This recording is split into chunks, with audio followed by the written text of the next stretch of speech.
అందరికి జై భీమ్, గట్టిగా వినపడాలా.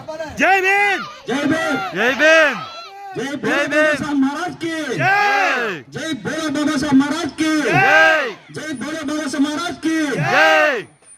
అందరికి జై భీమ్లు. జై భీమ్. సభా అధ్యక్షులు ఇసాక్ గారికి, మరియు మా సీనియర్ నాయకులు అన్న బాబురావు గారికి, మరియు ఈ గ్రామ సర్పంచ్ మొక్కల యాకోబు గారికి, మరియు మహిళా నేత ఆవిడ పేరు రమణ గారికి, మరియు మా యూత్ కమిటీ సభ్యులకి అందరూ కూడా నా జేబీములు తెలియజేసుకుంటున్నాను. ఆయన గురించి చెప్తాను. అలాగే మిత్రులందరూ కూడా నా హృదయపూర్వక జేబీములు తెలియజేసుకుంటున్నాను. మరీ ముఖ్యంగా ఈరోజు గోడే వెంకటకాశీ గారి గురించి, మరీ ముఖ్యంగా ఆయనకి మా మాలలు మరియు మాదిగులు, తర్వాత ఇతర రెల్లులు, మొత్తం సమాజం తరపున మీకు హృదయపూర్వకంగా జేబీములు తెలియజేస్తున్నాను. జై భీమ్, జై భీమ్, జై భీమ్. ఈరోజు ప్రపంచ మేధావి, దళితుల ఆశాజ్యోతి, బడుగు బోధన వర్గాల సూర్యుడు, ఈ ప్రపంచానికి దశ దిశ నిర్దేశం చేసిన వ్యక్తి, అటు ఉదయించిన సూర్యుని నుంచి ఇటు అస్తమించే సూర్యుడి వరకు రవి అస్తమించిన సామ్రాజ్యంలో మరుపు రాని, మరవలేని ఒకే మహామనిషి యొక్క పుట్టిన రోజున ఈ రోజు నేను ఇక్కడ మీ మధ్య ఉండడం చాలా ఆనందంగా ఉంది. అలాంటి మహా వ్యక్తి పుట్టినరోజు జరుపుకోవాలంటే మనకి కొన్ని లక్షల జీవితాలు కానీ, కొన్న వేల జీవితాలు కానీ, కొన్న కోట్ల సంవత్సరాలు కానీ సరిపోని పరిస్థితి. కానీ ఆయన పుట్టినరోజు ఈ రోజు మనం ఈ నిండ్రగోళ్ళలో జరుపుకోవడం అనేది మన జన్మ సార్థకమైందని నేను తెలియజేసుకుంటున్నాను. ఎందుకంటే బాబాసాహెబ్ అనే వ్యక్తి ఎక్కడో మారుమూల గ్రామంలో పుట్టి అంటరానితనంలో బతికి ఈరోజు ఈ ప్రపంచంలోనే మొట్టమొదటి మేధావుగా కొనియాడుతున్న వ్యక్తి ఎవరు చెప్పాలి మీరు? మొట్టమొదటి మన వ్యక్తిగా కొనియాడుతున్న వ్యక్తి ఎవరు? డాక్టర్ బాబాసాహెబ్ అంబేద్కర్. ఆయన ఒక జ్ఞాన గని, ఆయన ఒక విజ్ఞాన గని, ఒక రచయిత, ఒక మేధావి, ఒక ఇంజనీర్, ఒక సిద్ధాంతకర్త. అంటే ఒకే వ్యక్తిలో ఇన్ని రకాలైనటువంటి షేడ్లు ఉంటాం. మనం ఎవరినైనా చూసామా? ఎవరైనా చూసామా? చూడలేం. ఎందుకంటే ఒక వ్యక్తిలో ఒక టాలెంట్ ఉంటుంది, ఒక వ్యక్తిలో ఒక టాలెంట్ ఉంటుంది, ఇంకో వ్యక్తిలో ఇంకో టాలెంట్ ఉంటుంది. కానీ ఈరోజు ఈ ప్రపంచానికే విజ్ఞత నేర్పిన వ్యక్తి ఎవరంటే డాక్టర్ బాబాసాహెబ్ అంబేద్కర్. జై భీమ్, గట్టిగా జై భీమ్. అలాంటి వ్యక్తి మన కులంలో పుట్టడం మనం చేసుకున్న అదృష్టం. జై భీమ్, గట్టిగా చెప్పాలి. జై భీమ్. అలాంటి వ్యక్తి మన కులంలో పుట్టడం అనేది మన జన్మ సార్థకమైపోయింది. ఎందుకంటే ఈ భూమి ఉన్నంత వరకు ఆయన బతుకుంటాడు. ఆ బతుకున్న వ్యక్తి మన జాతిలో పుట్టడం అనేది మనం చేసుకున్న సుకృతం.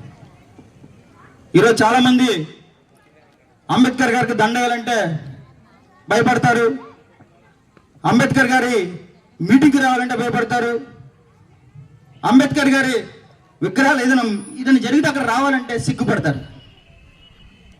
ఈరోజు అంబేద్కర్ అనే వ్యక్తి మన జాతిలో పుట్టకపోతే, అంబేద్కర్ అనే ఒక జ్ఞాని మన జాతిలో పుట్టకపోతే, అంబేద్కర్ అనే జాతి మీ జాతిలో పుట్టకపోతే, అంబేద్కర్ అనే జ్ఞానం మీ ఇళ్లలో పుట్టకపోతే ఈరోజు మీ బతుకులేంటో తెలుసా? ఈవెన్ నాతో సహా, ఈరోజు నాతో సహా అంబేద్కర్ అనే జ్ఞాని మన కుటుంబంలో పుట్టకపోతే ఈరోజు మన పాత్రలు ఏంటని చెప్పేసి మనం క్వశ్చన్ చేసుకుంటే మనకేం కనపడుతుంది తెలుసా? మూతికి ముంత మొలక చీపురు, మూతికి ముంత మొలకి చీపురు. అంటే అగ్రవర్ణాలు ఇదివరకు ఈరోజు అంటే రాజ్యాంగం రాసి, ఈరోజు రాజ్యాంగంలో మన హక్కులు కల్పించి, మనకి అన్ని విధాలు సమర్పించి, ఒక బిర్యానీలో ప్లేట్లో పెట్టి మన హక్కులు ఇస్తే ఈరోజు ఆయన విగ్రహాలు కానీ ఆయన మీటింగులు రావడానికి సిగ్గుపడితే ఎలా దాక్కుంటున్నాం. అదే అంబేద్కర్ గారు మన జాతిలో పుట్టకుండా ఎక్కడో పుట్టి నా ఇల్లు, నా కుటుంబం, నా పిల్లలు, నా బ్రతుకు అనుకుంటే ఈరోజు మీ బతుకులు ఏంటనే చేసిన మిమ్మల్ని క్వశ్చన్ చేస్తున్నాను. ఎందుకంటే ఆయన ఈ జాతిలో పుట్టకపోతే మూతికి ముంత మొలక చీపురు పెట్టుకుని ఇదే రోడ్లు అంటే ఈడ్చుకుంటూ తిరిగే జాతిలో పుట్టే పరిస్థితి. ఒక మంచి బట్ట కట్టుకుంటే తిరగని ఈ సమాజం, నువ్వు చదివితే నాలుగు కోసే సమాజం, నువ్వు వింటే చెవులో సీసం పోసే సమాజం, నువ్వు నీళ్లు తాగితే బావి ముందు నరికే సమాజం నుంచి ఈ రోజు లెనిన్ కాటన్ డ్రెస్సులు వేసుకుని, కార్లు వేసుకుని, బంగ్లాలు కట్టుకుని, ఈరోజు కార్లు వేసుకుని పెద్ద పెద్ద డిగ్రీలు పట్టుకుని 1,00,000, 2,00,000 ఉద్యోగాలు చేస్తూ బతుకున్నాడు కేవలం డాక్టర్ బాబాసాహెబ్ అంబేద్కర్. జై భీమ్, జై భీమ్, జై భీమ్, జై భీమ్. కేవలం ఆయన దయ, కేవలం దయ. ఏ దేవుడు మనం రక్షించలేదు, ఏ భగవంతుడు మనం కరుణించలేదు, ఏ ముఖ్యమంత్రులు మనకు అడ్డు రాలేదు, ఏ ప్రధానమంత్రులు మనకు అడ్డు రాలేదు, ఎవరో మన కోసం అడ్డుగా పడగలేదు. కానీ ఈ రోజు ఆయన పట్టిన రాజ్యాంగాన్ని తీసేయడానికి కొన్ని దుష్ట శక్తులు ఈ రోజు మన మీద ఉల్లుడుతున్నాయి అనేది మీరు గమనించాల్సిన విషయం. జై భీమ్. ఎందుకంటే ఈ రాష్ట్రాల్లో కానీ ఈ దేశంలో కానీ జరుగుతున్న సమస్యలు చూస్తే రేపొద్దునే మన సమాజం ఎట్టిపోతుందా అనేది చాలా భయంగా ఉంది. ఎందుకంటే ఆయన రాజ్యాంగాన్ని ఈరోజు మనలో ఐక్యత లేక, ఈరోజు దళితుల్లో ఐక్యత లేక, అంబేద్కర్ గారు అంటే ఏంటో తెలుసుకోలేక ఆయన పెట్టిన ఫలాలు అయితే తింటున్నాం కానీ ఆయన హక్కులను కాపాడుకునే పరిస్థితులు ఈరోజు లేకపోవడం చాలా దౌర్భాగ్యం. ఈరోజు ఇంత ఆవేదన ఎందుకు మాట్లాడుతున్నానంటే, మేము ఈ సొసైటీలో ఫస్ట్ నుంచి చూస్తున్నాం, ఎవరి దగ్గర రూపాయి తీసుకోం, మా సొంత డబ్బులతో మేము వ్యాపారాలు చేసుకుని చేస్తాం. ఇది మేము ఏదో దీన్ని బతుకుదేరువు కోసం, అంటే దళిత నాయకుడు అంటే ఎలా తయారైపోయాడంటే వాడు బతుకుదేరువు కోసం ఒక సంఘం పెట్టుకుని ఆ సంఘంతో సెటిల్మెంట్లు చేసి భూదందాలు చేసి ఎవడో మా దగ్గరకు వస్తే వాటి దగ్గర రూపాయి తీసుకుని పనిచేసే సమాజం మా మనస్సాన్ని కాదు. ఇది మా సొంత డబ్బు, మా రక్తం, మేం కష్టపడి చంపుకున్న సముద్రాన్ని ఈరోజు తిరుగుతున్నాం కాబట్టి ఇంతగా మాట్లాడగలుగుతాం, ఇంత ధైర్యంగా మాట్లాడుతున్నాం.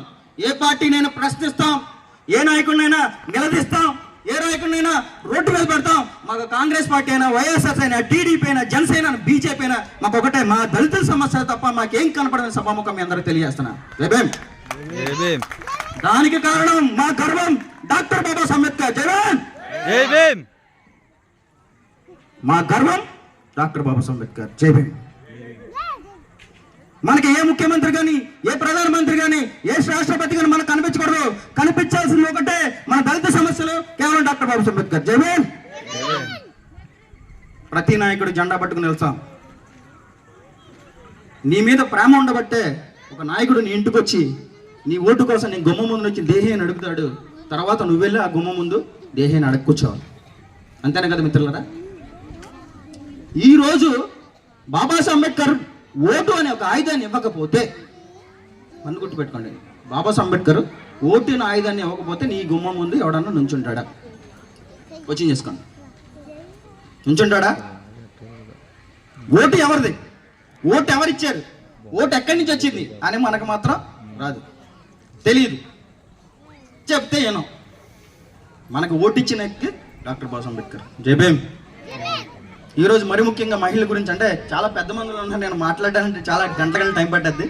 కానీ ఏంటంటే కొన్ని విషయాలు మాత్రం నేను టచ్ చేయాలనుకున్నా. ఈరోజు మహిళలు మరి ఎక్కువగా ఏంటంటే చాలా మంది ఏమంటారంటే, ఈ అంబేద్కర్ అనే వ్యక్తి ఆయన ఒక ఎస్సీలకి, ఒక ఎస్టీలకి, మాలో